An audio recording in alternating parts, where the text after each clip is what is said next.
Erica Cokley is one of the newest members on the Charleston County School Board, where she'll represent the West Ashley area. I sit down one-on-one with her for this edition of Quintin's Close-Ups.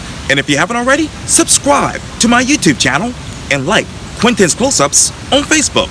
Erica Cokley, welcome to the award-winning Quintin's Close-Ups. How are you, Quintin? Thank you for having me. You're very welcome, and congratulations. I'm doing great. Oh, thank you very much. It's a pleasure to be here. I've been watching you for a long time, and look what I had to do to get on your show. I had to run for school board and win. So thank you. You're welcome. You're welcome. I got to go back to your Facebook post. You said something very, very emotional and something that resonates with a whole lot of people, and people appreciated the post. It says this, quote, "I saw a mother and daughter picking up her son while I was working the polls. The older woman rolled her window down, and when I spoke, they both remember who I was. I told them that I was running for the school board, and they both prayed to God for me and screamed how much of a fighter I had always been and said, 'Good for you.' I walked away in tears, understanding exactly what my ancestors did for me to get here. Hashtag Cokley for School Board District 10. What exactly would you say to your ancestors now that you have won this particular seat?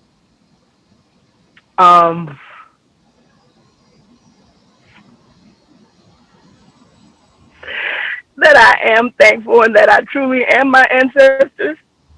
And my ancestors' blood really run deep inside my veins. I know that was something that we all kind of picked up on after everything. And what I wanted to reiterate to people was not so much as that we're not our ancestors.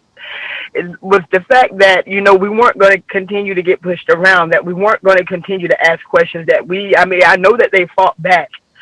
But as a mom and having 3 kids and not having my mother there, I always said that I won't stop until I can't. So when you say that I've done as all as I could, I've done the best that I could, our best is when we can't anymore. So when I saw them there, my kids, the kids, they went to school together, they played ball together, and they immediately remembered my face. And they said, you know what, you always went hard at them, because they always went hard at our kids. Football, basketball.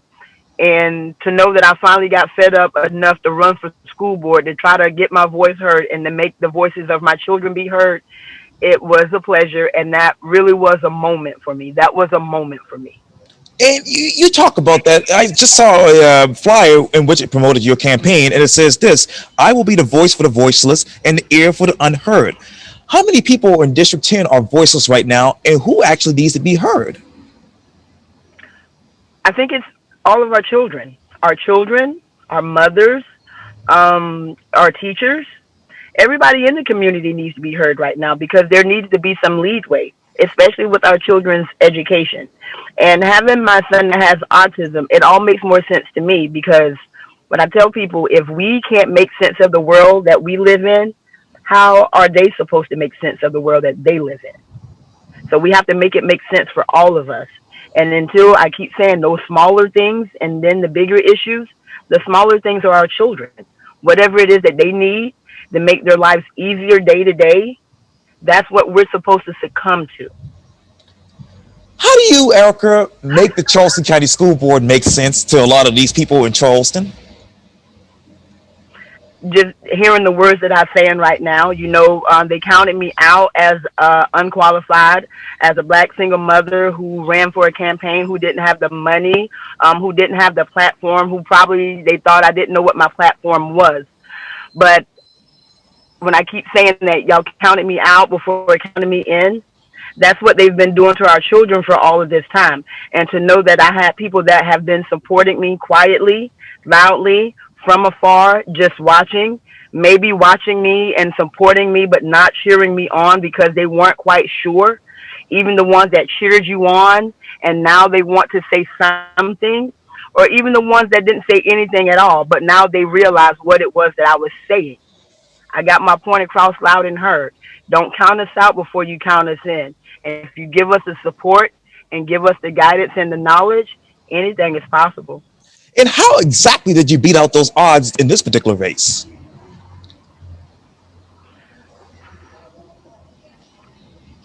The same thing that I did like any other race. Just handed life that I was given, that I didn't ask. I just came in.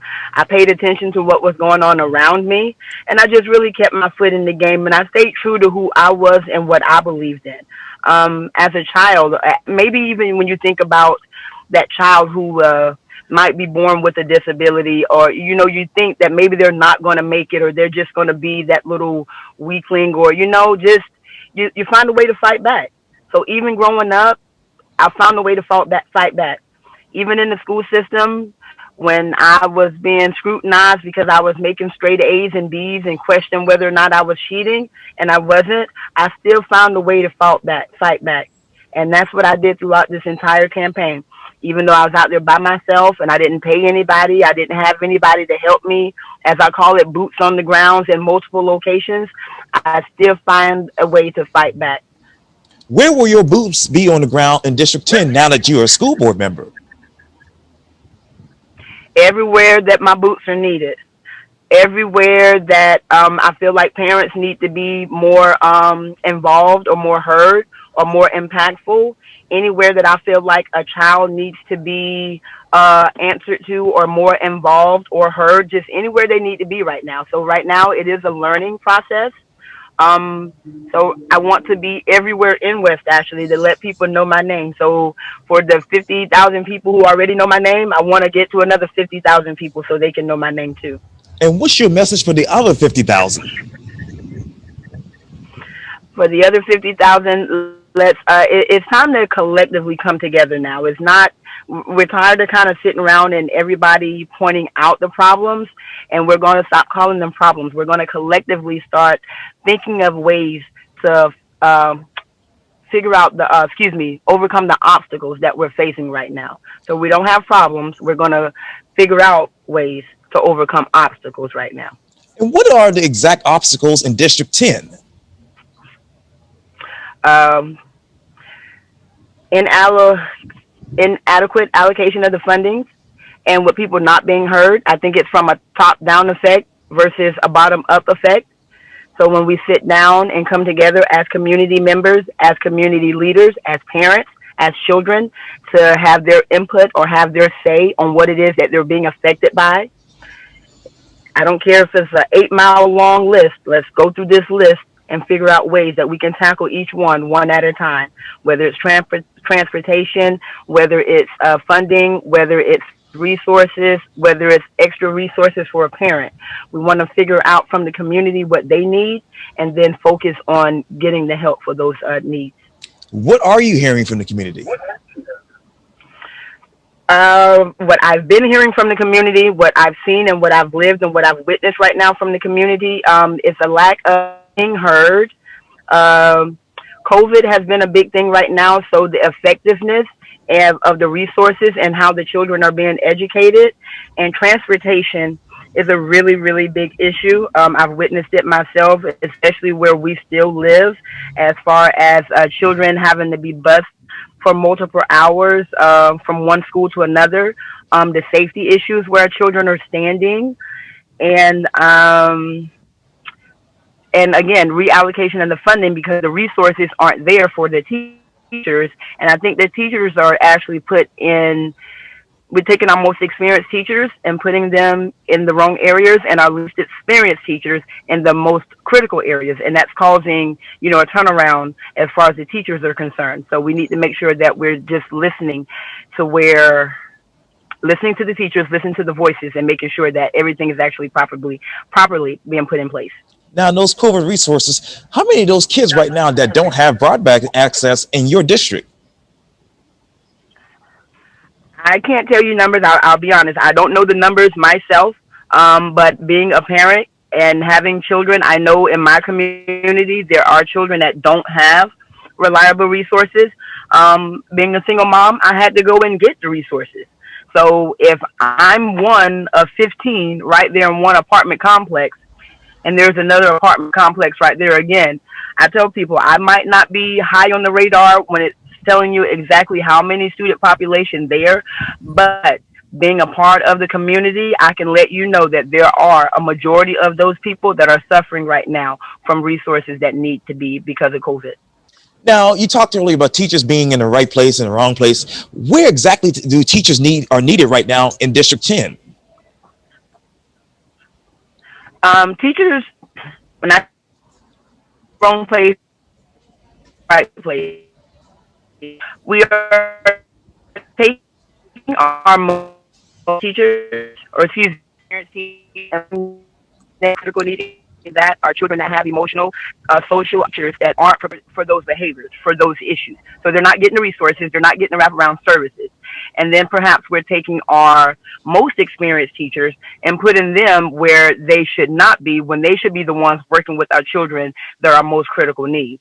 And that's what I mean, right or wrong. There's no such thing as a right or wrong, but we have to make sure that, again, where we're placing our teachers and our students, the outcome is going to be equivalent to what it is that we need, and that's success.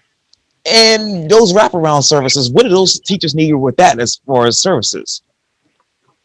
Wraparound services, I tell people, and what I've learned is almost like a big hub. We need to make sure our moms are there, our dads are there, outside resources, whether it's social and emotional support, mentor programs.